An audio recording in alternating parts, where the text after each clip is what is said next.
तो हम लोग बात कर रहे थे RO का जो 2020 का जो पेपर आया था उसका एक पार्ट हो गया है। अब हम लोग नेक्स्ट पार्ट करेंगे, ठीक है, 64 क्वेश्चन नंबर से। तो जनसंख्या पर्यावरण नगरीकरण से संबंधित क्वेश्चन हैं। 2011 की जनगणना के अनुसार निम्नलिखित में से राज्यों में से किसने नगरीकरण का स्तर सबसे निम्न है? तो इसका पश्चिम बंगाल, ठीक है। 2011 की जनगणना के अनुसार सर्वोच्च रैंक वाले राज्यों को उनके नगरीकरण के अवरोही क्रम में स्थित है गोवा, मिजोरम, तमिलनाडु, केरल, महाराष्ट्र, गुजरात। और जिन दिए गए विकल्पों में नगरीकरण का अवरोही क्रम है मिजोरम, हरियाणा, आंध्र प्रदेश, पश्चिम बंगाल, ठीक है। नेक्स्ट है 2011 की जनगणना के अनुसार भारत के निम्नलिखित किस राज्य में अनुसूचित जाति की जनसंख्या शून्य है? तो नागालैंड में। जनसंख्या 2011 के अनुसार केरल में अनुसूचित जाति की संख्या इतनी है देख लेना जितनी भी हो। नागालैंड में शून्य है, सिक्किम में, असम में है, ठीक है। अच्छा, जो ऑप्शन दिया उसका बता रहे हैं ये लोग। राष्ट्रीय वनीकरण एवं पारिस्थितिकी विकास बोर्ड NEB की स्थापना भारत में कब हुई थी? तो 1992 में हुई थी, ठीक है। निम्नलिखित जनगणना वर्षों में किसे भारत के जनगणना इतिहास में महान विभाजक के रूप में जाना जाता है? तो 1921 में। भारतीय जनगणना के इतिहास में वर्ष 1921 को स्पेस वर्ष रहा, जिसमें दशकीय वृद्धि ऋणात्मक रहने के कारण जो कि -0.31 थी। 1921 को महान विभाजक के रूप में माना जाता है।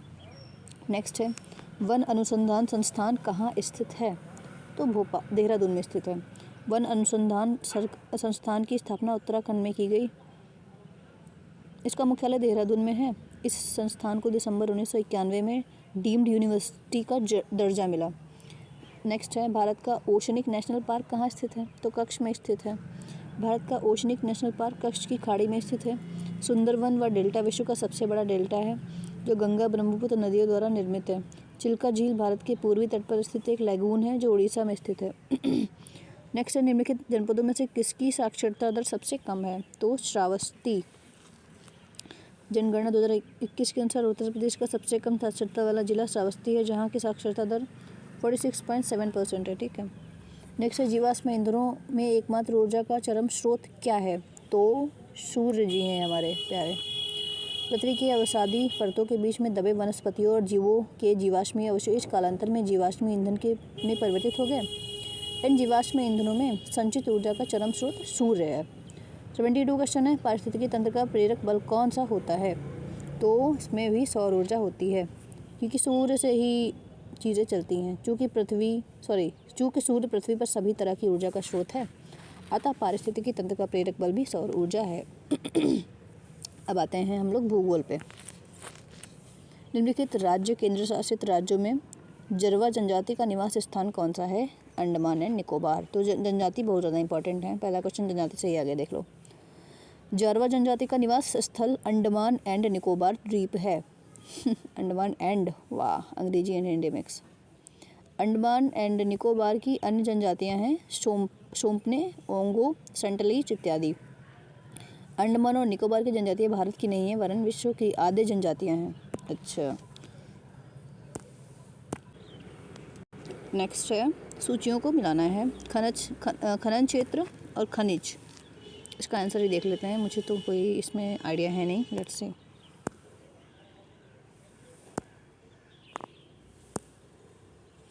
भारत के प्रमुख लौह अयस्क क्षेत्र झारखंड, उड़ीसा, पेटी की बारामजात समूह तथा गुरमिहिसानी बादाम पहाड़ मेखला में हेमेटाइट लौह अयस्क की प्राप्ति होती है। गुरमिहिसानी इंडिया के मयूरभंज जिले में स्थित है। उड़ीसा के तलचेटा से कोयला निकाला जाता है। राजस्थान की जावर खान से जस्ता, चांदी तथा सीसा तीनों ही निकाले जाते हैं। भारत में यूरेनियम का निष्कर्षण झारखंड की सिंहभूम जिले के जादूगुंडा से किया जाता है, ठीक है। बहुत ही महत्वपूर्ण जानकारी है इस पोर्टले में, ठीक है। भारत में मानसून की उत्पत्ति निम्नलिखित पवनों में से किसके द्वारा होती है? तो दक्षिण पश्चिमी पवन के द्वारा। ओके।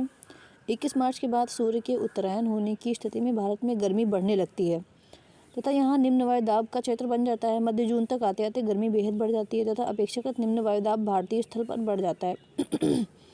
इसी समय समुद्र जो कि स्थल की अपेक्षा ठंडा होता है, वहाँ उच्च दाब की स्थिति उत्पन्न होती है। ऐसी स्थिति में समुद्र पवनें भारतीय उपमहाद्वीप में दक्षिण पश्चिम भाग से प्रवेश कर पर्वताभिमुख मार्गों का अनुसरण करते हुए मानसून वर्षा करती हैं। निम्नलिखित में से किस राज्य से कर्क रेखा नहीं गुजरती है? तो ये सी मणिपुर। भारत के कुल 8 राज्यों से कर्क रेखा गुजरती है। गुजरात, राजस्थान, मध्य प्रदेश, छत्तीसगढ़, झारखंड, पश्चिम बंगाल, त्रिपुरा, मिजोरम। कर्क रेखा मणिपुर से नहीं गुजरती है। नेक्स्ट है सूची मिलाओ। म्यांमार, हनोई, कंबोडिया, वियतनाम नाम, अच्छा ये दिए हैं। राजधानी का मिलाना है हम लोगों को। तो म्यांमार का यंगून है, कंबोडिया का नामपेन, वियतनाम का हनोई, लाओस वियंटिनियन, क्या लिखा है वी, ओके। म्यांमार की वर्तमान राजधानी क्या है? न्यायाधीता, ओके। सूची को सूची 2 से सम्मिलित करना है। सूची नदी और शहर। तो ये तो पश्चिमी एशिया में बहने वाली 2 नदियों का इराक से बसरा शहर में संगम होता है। इन दोनों नदियों का नाम है दजला एवं फरात। दजला और फरात दोनों ही अपने संगम के बाद शत अल अरब नाम से जानी जाती हैं। शत अल अरब। पराग्वे नदी स्पुतिया शहर से संबंधित है। नाइजर नियामी के तथा डेन्यूब नदी ऑस्ट्रिया के वीना से संबंधित है। तो काफ़ी अंदर से क्वेश्चन पूछे गए हैं। नेक्स्ट क्वेश्चन है चित्रकूट जलप्रपात निम्नलिखित में से किस नदी पर है? तो इंद्रावती नदी पर। भारत के नियाग्रा जलप्रपात के रूप में जाना जाने वाला चित्रकूट जलप्रपात इंद्रावती नदी पर स्थित है। इसकी ऊंचाई लगभग 90 फीट है। यह छत्तीसगढ़ में स्थित है। ध्यातव्य है कि भारत का सबसे ऊंचा जलप्रपात कुरचिलकला जलप्रपात है। ठीक है, यहाँ पे 2 इन्फॉर्मेशन मिल गई हमको। कुमायूं हिमालय निम्नलिखित में से किन नदियों के बीच में स्थित है? सतलज और काली।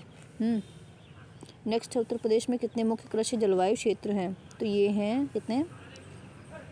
3 हैं। अच्छा, योजना आयोग के कृषि जलवायु क्षेत्रों के वर्गीकरण के आधार पर भारत को कुल 15 कृषि जलवायु क्षेत्रों में बांटा गया है। तो देखते हैं 15। पश्चिम हिमालय कृषि क्षेत्र, पूर्वी हिमालय, निचली गंगा घाटी, मध्य गंगा घाटी जिसमें यूपी बिहार शामिल है, ऊपरी गंगा मैदान जिसमें यूपी बिहार वेस्ट बंगाल शामिल है, ट्रांस गंगा मैदान, पूर्वी पठारवा पहाड़ियाँ, मध्य पठारवा पहाड़ियाँ, पश्चिमी पठारवा पहाड़ियाँ, दक्षिण पठारवा पहाड़ियाँ, पूर्वी तटीय मैदानवा पहाड़ियाँ, पश्चिमी तटीय मैदानवा पहाड़ियाँ, गुजरात मैदान और पहाड़ियाँ, पश्चिम शुष्क प्रदेश, क्षेत्रीय कृषि क्षेत्र, ये सब चीज़ें देख लो भाई। निम्नलिखित भारत की नदियों में कौन कर्क रेखा को 2 बार पार करती है? तो इसमें माही हो जाएगी। माही नदी भारत के कर्क रेखा को 2 बार काटती है। भारत की अन्य नदियाँ जो कर्क रेखा को 1 बार काटती हैं साबरमती, चंबल, बेतवा, केन, सोन। ठीक है। तुलबुल परियोजना किस नदी पर स्थित है? तो झेलम नदी पर। तुलबुल परियोजना झेलम नदी पर निर्मित की गई है। व्यास नदी पर व्यास परियोजना का आरंभ 1961 में हुआ तथा यह परियोजना 1971 में पूरी हुई। व्यास परियोजना में 2 बांधों का निर्माण किया जा रहा है। नंबर 1 पोंग बांध, नंबर 2 पपेह बांध। ध्यातव्य है कि 1986 में गठित इराडी आयोग का संबंध इसी परियोजना से है। भाखड़ा नागल परियोजना सतलुज नदी की परियोजना है। ठीक है। 84। निम्नलिखित कथनों पर विचार कीजिए। तो इसमें रिहंद बांध सोन नदी का एक सहायक नदी पर स्थित है। हीराकुंड बांध महानदी पर स्थित है। तुंगभद्रा परियोजना आंध्र प्रदेश के कर्नाटक का संयुक्त उपक्रम है। मैथान बांध दामोदर नदी की एक सहायक नदी है। तो इसमें कौन से सही पूछ रहा है? तो सारे सही हैं, 1 2 3 4। नेक्स्ट 85।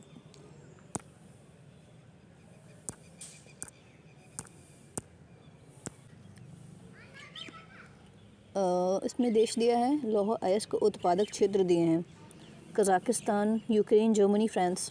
तो देखते हैं। कजाकिस्तान का करागंडा, यूक्रेन का क्रीवाग्राग, फ्रांस का नॉर्मंडी, जर्मनी की पिरनीच। जर्मनी का प्रमुख लौह अयस्क उत्पादक क्षेत्र सेक्सवानी है, जहाँ से निम्न कोटि का लौह अयस्क निकाला जाता है। जर्मनी के अन्य लौह अयस्क क्षेत्र नूरेबर्ग, हायोवर व कर प्रदेश है। नेक्स्ट निम्नलिखित में से कौन एक सही सुमेलित है?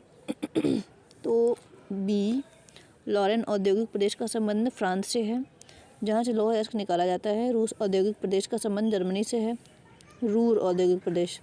ब्रिस्टल औद्योगिक प्रदेश यूनाइटेड किंगडम से संबंधित है तथा सैक्सोनी संबंध का जर्मनी से है। नेक्स्ट निम्नलिखित में से कौन अफ्रीका के पश्चिमी तट पर स्थित नहीं है? B, Botswana.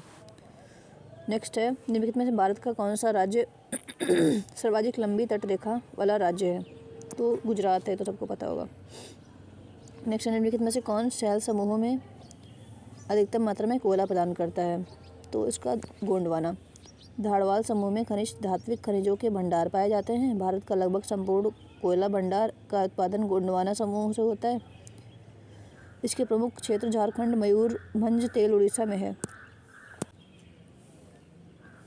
अब है अंतर्राष्ट्रीय व राष्ट्रीय घटनाएं। मेनली ये करंट अफेयर से रिलेटेड है। डिपॉजिट इंश्योरेंस एवं क्रेडिट गारंटी इंश्योरेंस निगम के संदर्भ में निम्नलिखित कथनों में से कौन से कथन सही हैं?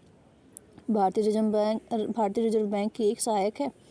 5 लाख की जमा इसमें बीमित है। तो ये सी, मतलब दोनों सही हैं। नेक्स्ट है, जुलाई 2020 में भारत सरकार द्वारा शुरू किया गया प्रेरक दौर सम्मान निम्नलिखित में से किससे संबंधित है? तो अवशिष्ट प्रबंधन और शहर की स्वच्छता से संबंधित है।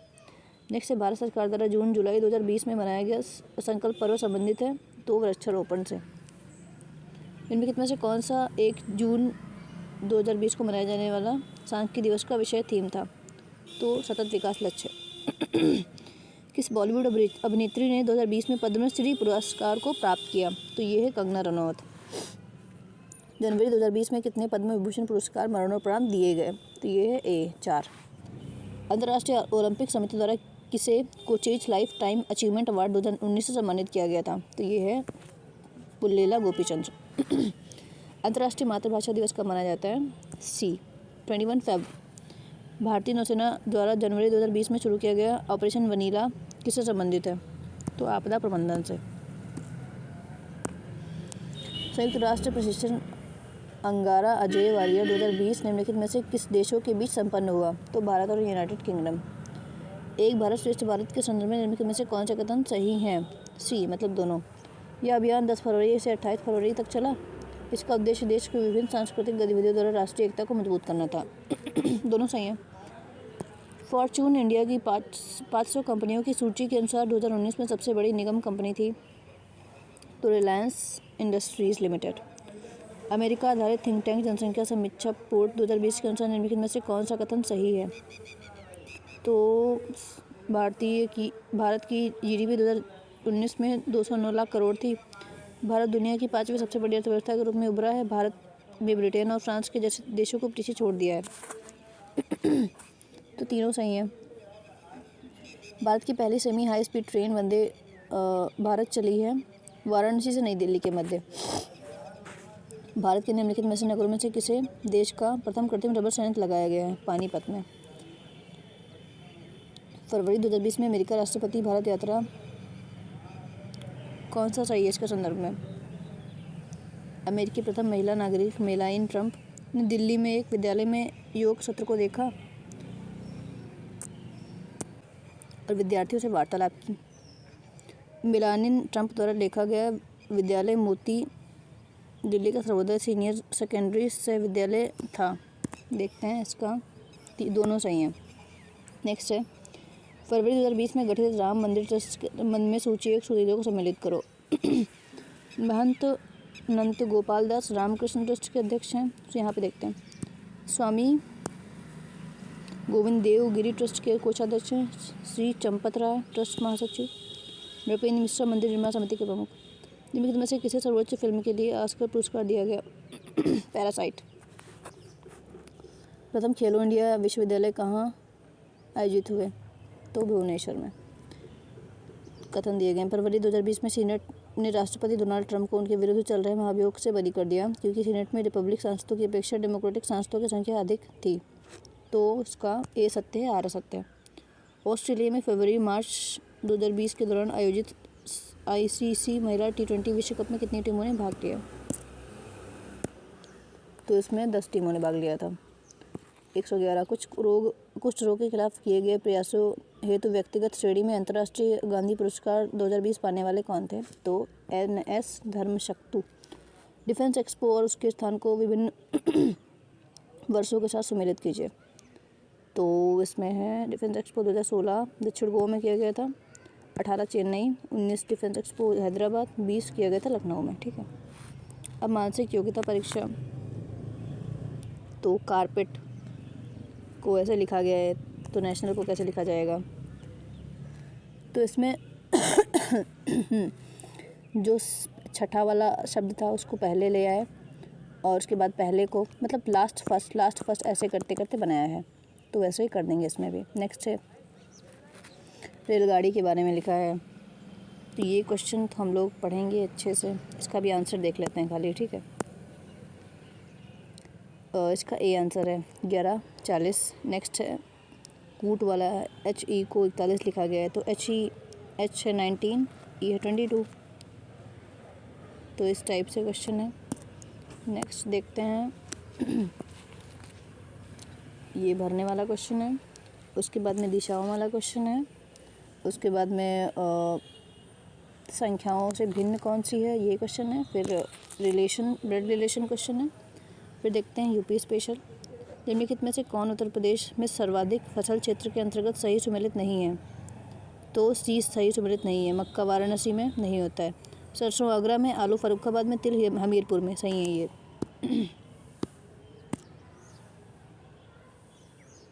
कितने क्वेश्चन है यूपी के? Let's see. यूपी की अलग से करते हैं क्वेश्चन हम लोग, तो ज़्यादा सही रहेगा, है ना। Okay, see you.